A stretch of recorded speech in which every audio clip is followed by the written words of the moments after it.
Amigos, este video, que esta es la segunda parte, hay una primera parte. Este video lo hice porque ocurrió una acumulación de pensamientos en el tiempo que comenzaron a dar vueltas en mi cabeza.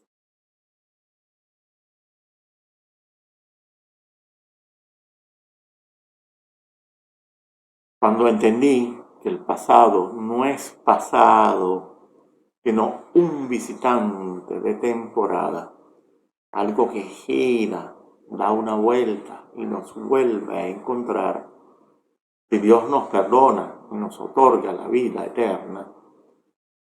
Y cuando pensé en Platón, en su Atlántida y en los actuales Atlantes, que los nazis estuvieron buscando desesperadamente, armando expediciones a América del Norte, América Central, Suramérica, África, Asia, porque los nazis creían en la posibilidad de atlantes sobrevivientes que se refugiaron bajo tierra o en algún lugar remoto. Todo lo que mis actuales atlantes no son los que buscaban los nazis, son los que acumulan y concentran riqueza en Washington, en Londres, en Bruselas, en Ámsterdam, en Frankfurt, en las ciudades de la magia negra que creó ese maleficio capitalista de la acumulación desenfrenada de riqueza, concentrada en pocos hombres, todos ellos modernos seguidores de Prometeo. Por cierto, aquí veo que se me pasó algo, y es otra de mis observaciones sobre las monedas atlánticas, peso español y dólar americano, las monedas atlánticas. Y es que en el signo del dólar nos encontramos con las dos columnas de Hércules provenientes del dólar español, mejor conocido como real español o real de A8 o el peso de A8, y que a mi modo de ver también siguen presentes en el billete actual, solo que vistas desde arriba, siempre envueltas en algo que semeja al listón que en las monedas españolas siempre llevaba el lema plus ultra, más allá, y que aquí representan ambos círculos, ambas columnas vistas desde arriba, ambas representan al gran sello de los Estados Unidos. Y es por eso que se ven desde arriba, porque ahora las columnas representan dos matasellos que deben andar juntos. A la izquierda, el del nuevo orden mágico de los siglos y del gran arquitecto con su ojo radiante. Y a la derecha está el águila calva, que representa al país que deberá mantener ese orden de los siglos con paz o guerra, según sea el caso. Basta ver lo que sostienen sus garras. Y de paso deberá unir a todas las naciones bajo el mando de una sola, con ese pluribus unum colgando de su fuerte pico.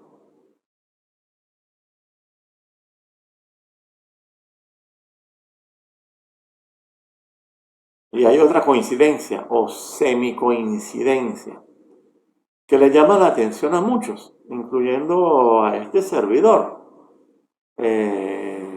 sobre el actual imperio angloamericano. Y es que a este imperio también lo llamamos imperio atlantista. ¿Por qué? Porque la verdadera base de su real existir consiste en su relación directa, estrecha y total con la OTAN. Olvídense de la Unión Europea. Esto no tiene importancia. Lo importante es la OTAN, señores. Y la OTAN es una sigla que corresponde a la Organización del Tratado del Atlántico Norte. una denominación algo extraña y engorrosa que esconde muy bien que se trata de una organización militar de ocupación de los países que nació expansionista, nació imperialista y que pretende someter incluso a Italia, Grecia y Turquía, países que no guardan relación alguna con el océano Atlántico, muchísimo menos con el Atlántico Norte. Y entonces, ¿por qué esa denominación tan específica de Atlántico Norte? A ver, ¿qué pasó aquí? ¿Alguna orden superior que prohibía que cambiaran palabra alguna? ¿Qué es esto? ¿El reconocimiento póstumo de alguna ubicación especial que lamentablemente ya no existe en ese Atlántico Norte? ¿O es que sigue existiendo, pero en otros términos?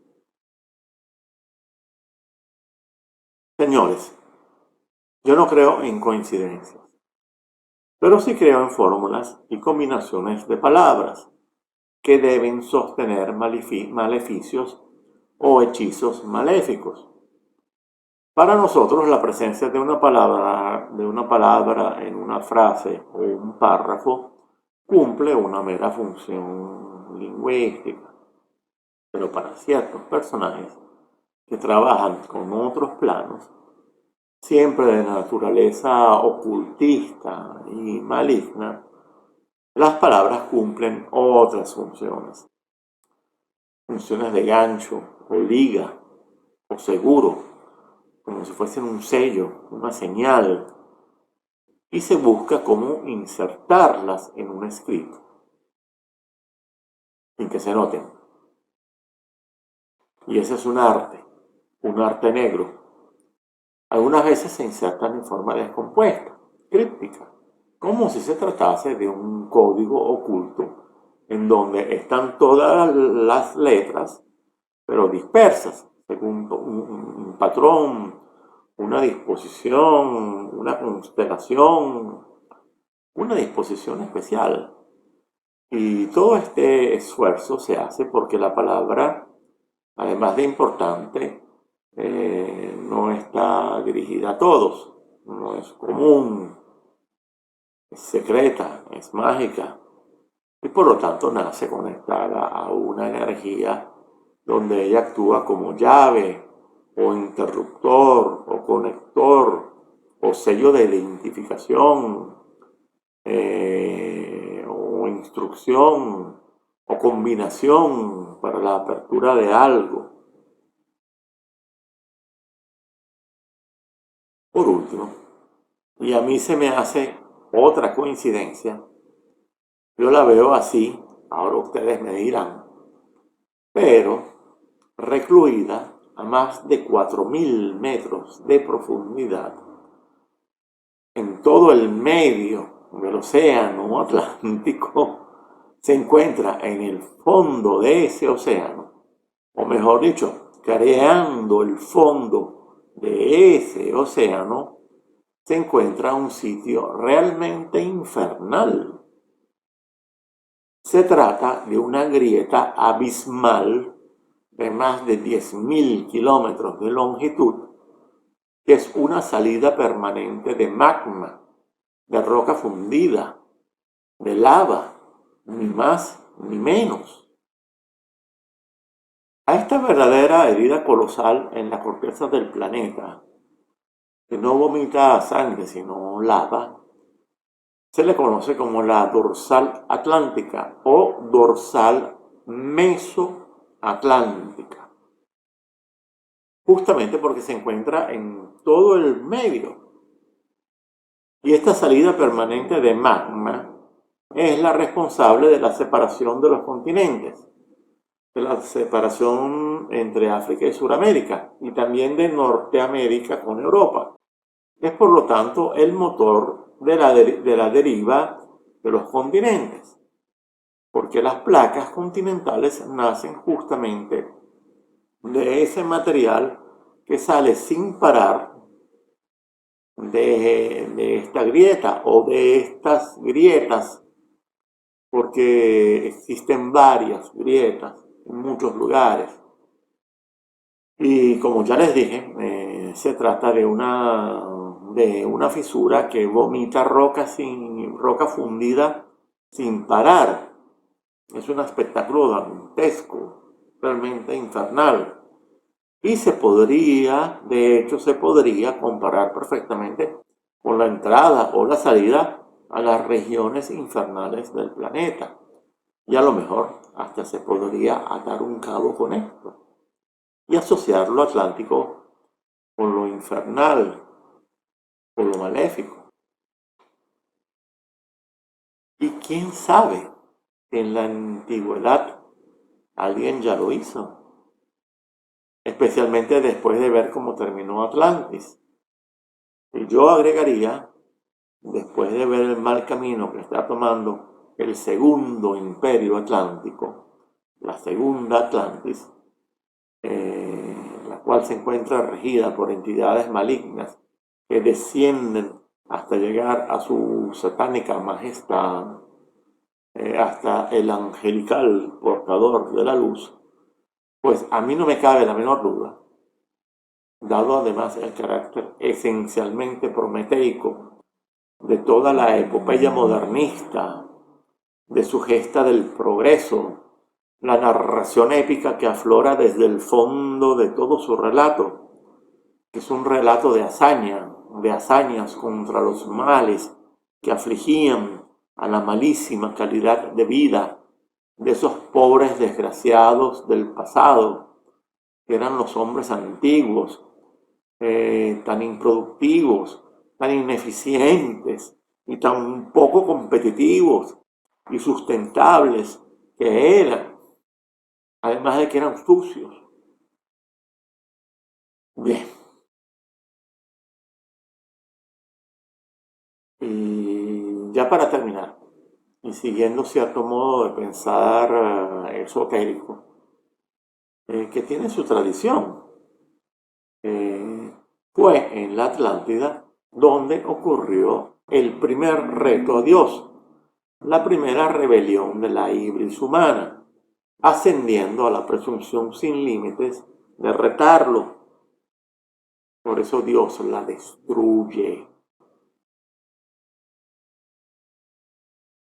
Y Egipto fue Atlante.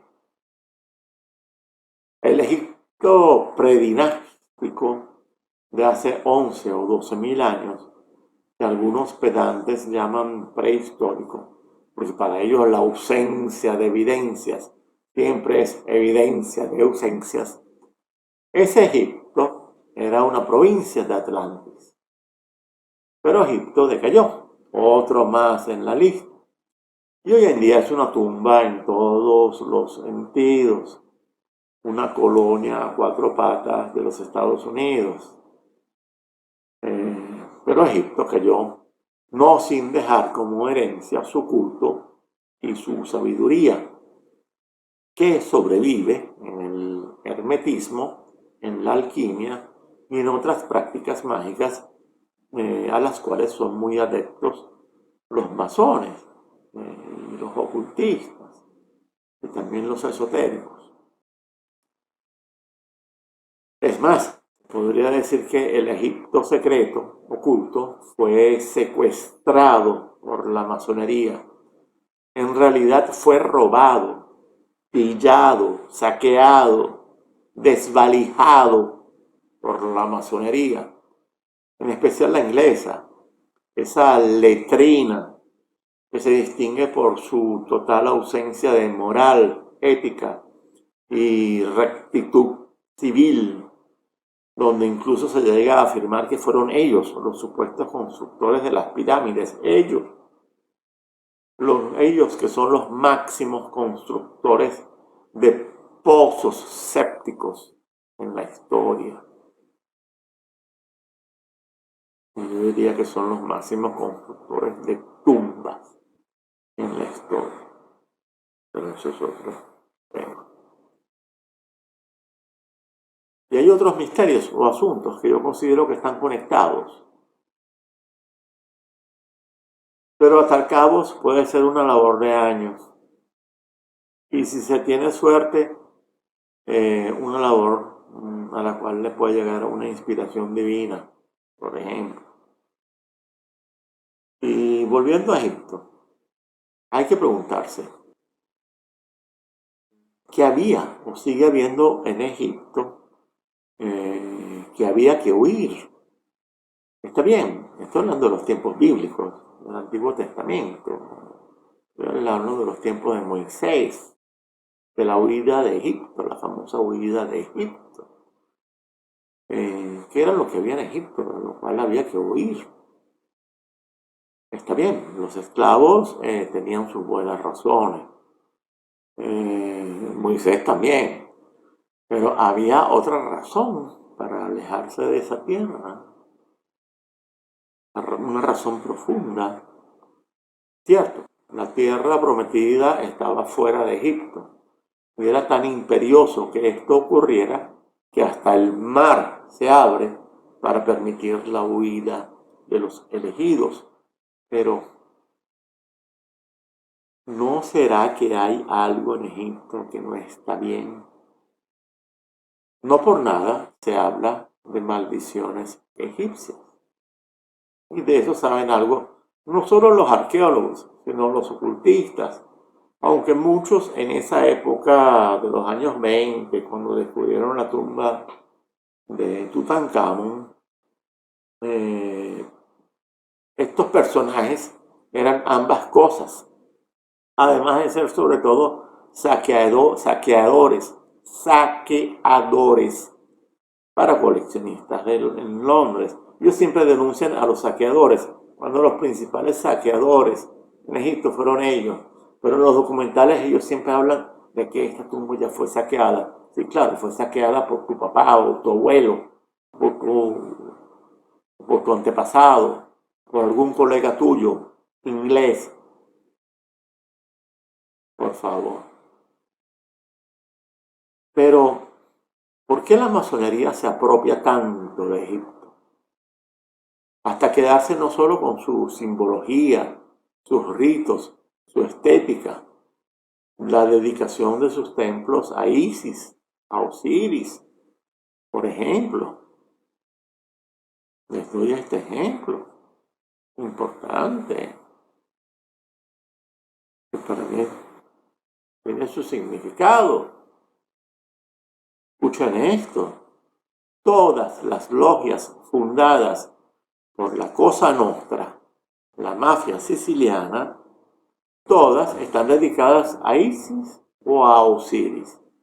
Y una vez oí o leí, esto tiene que ver con un nexo antiguo, antiquísimo, entre Sicilia y el antiguo Egipto. Pero no el Egipto de las pirámides, sino el de la Esfinge.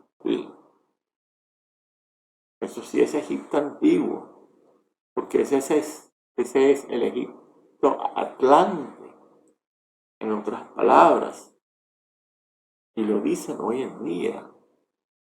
Gente que no sabe nada de historia. A propósito, piénselo bien.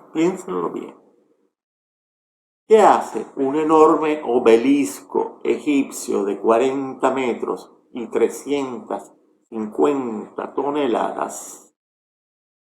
Un obelisco que se lo robó Calígula en Egipto. ¿Qué hace ese obelisco en todo el centro de Plaza San Pedro, en la ciudad de Vaticano? ¿Qué hace allí? ¿Qué hace? Es para honrar a Cristo. Un monumento religioso para honrar a Cristo. ¿O es para honrar al Espíritu Santo? Gian Lorenzo Bernini, el arquitecto responsable de esa plaza, cuyas obras están cargadas, repletas de simbología oculta, pero eso no tiene nada de raro, desde luego no era masón.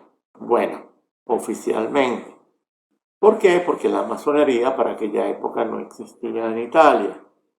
Pero esta es, como siempre, la historia oficial, esa que jamás nos confirmaría que Bernini era ocultista y alquimista, y además iniciado en algún culto, por ejemplo, iniciado en los misterios eleusinos, un culto al cual pertenecían muchos artistas de la época. Digo, digo porque no quiero alargar tampoco mucho el video. Ahora vamos con mi obsesión. ¿Por qué por qué los nazis se consideran los nuevos Atlantes? O se consideraban los nuevos Atlantes. Para los nazis eran el modelo máximo, ideal, eran sus maestros, querían emularlos, a pesar del final obvio de su civilización, donde la ira divina, una verdadera némesis desatada, acabó para siempre con su dominio, aunque algunos nazis aseguraban que había sobrevivientes, y estos llegaban hasta nuestros días, sobre todo sin haber perdido los poderes de orden psíquico que en ellos eran intensos, inigualables. Ya complicó mi obsesión. Sigo. Y está también esa catástrofe que fue el terremoto de Lisboa de 1755, que destruyó gran parte de la ciudad y dejó miles de muertos. Se habla de hasta 90.000 almas. Sin embargo, esta tragedia fue tenebrosamente celebrada, idolatrada por la Ilustración, por la modernidad, por los masones, los ocultistas, los naturalistas, los enciclopedistas, entusiastas con esto. ¿Por qué? Porque era la demostración máxima de la inutilidad de Dios. ¿Cómo pudo Dios haber permitido algo así como el terremoto de Lisboa? Eh, para otros como yo, ese fue un terremoto atlántico, proveniente del mismo lugar donde surgía Atlantis. Y no será por eso que fue tan aprovechado para promover la modernidad y la ilustración y objetar a Dios, mejor dicho, para burlarse abiertamente de él, de sus fieles y de su iglesia. Piénsenlo.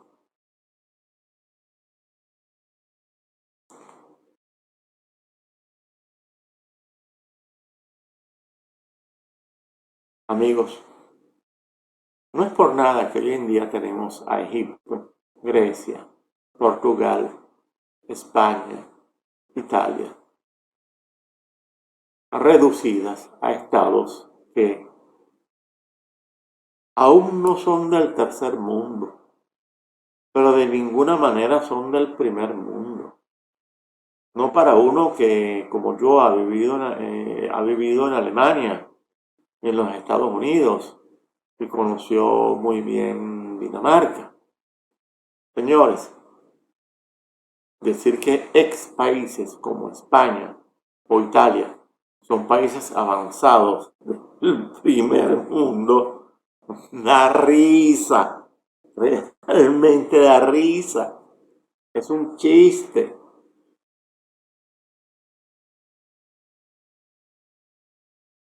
¿Y acaso se trata de ex países, convertidos todos en colonias prostíbulos del imperio atlantista? Patios traseros más o menos antihigiénicos del imperio angloamericano, que nos impuso la OTAN como fuerza de ocupación, porque estas naciones que fueron potencias, incluso imperios, hoy en día se han reducido a ser aldeas tan aculturadas, ignorantes, idiotizadas e infantilizadas, que se puede asegurar que se han desligado para siempre de su historia anterior, que divorciaron para siempre de eso y se han perdido para cualquier otra historia importante, sea presente o futura.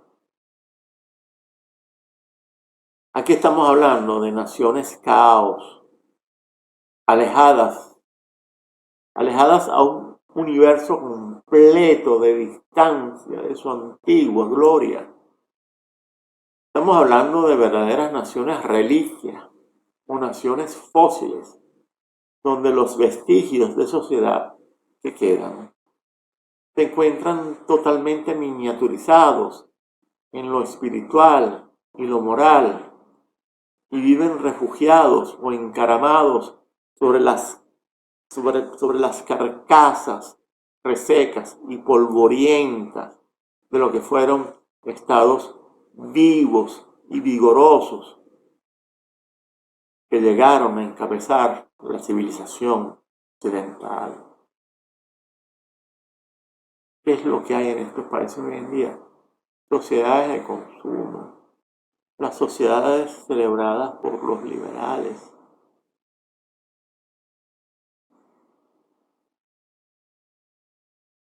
Y los tenemos así, en este estado, reducidos, o mejor dicho, miniaturizados a este estado, porque ha ocurrido una venganza histórica, una venganza que viene de lejos, muy lejos, quién sabe si desde los tiempos de la poderosa Atlántida.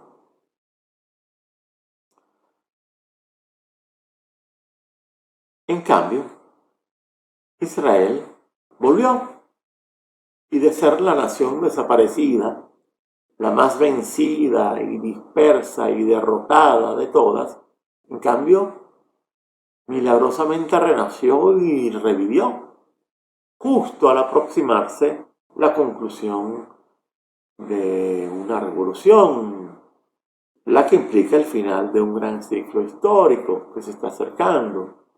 Y esto puede tener varios significados escatológicos, mesiánicos, y los que considero más importantes los voy a exponer en una serie que tratará también sobre este tema, que no es luminoso, lo siento, es un tema oscuro, mucho más oscuro y tenebroso de lo que se imagina, el tema de Israel. Es más, no se lo pueden ni imaginar. Bueno, amigos y estimadísimos colaboradores, es todo por hoy. Hoy sí es verdad que me pasé.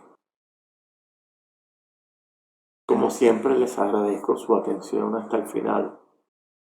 Les agradezco el apoyo permanente y entusiasta, sus comentarios siempre estimulantes y sus bendiciones permanentes. Por lo tanto, me parece un deber devolverles todo esto, mejorando mi producción de videos cada día más.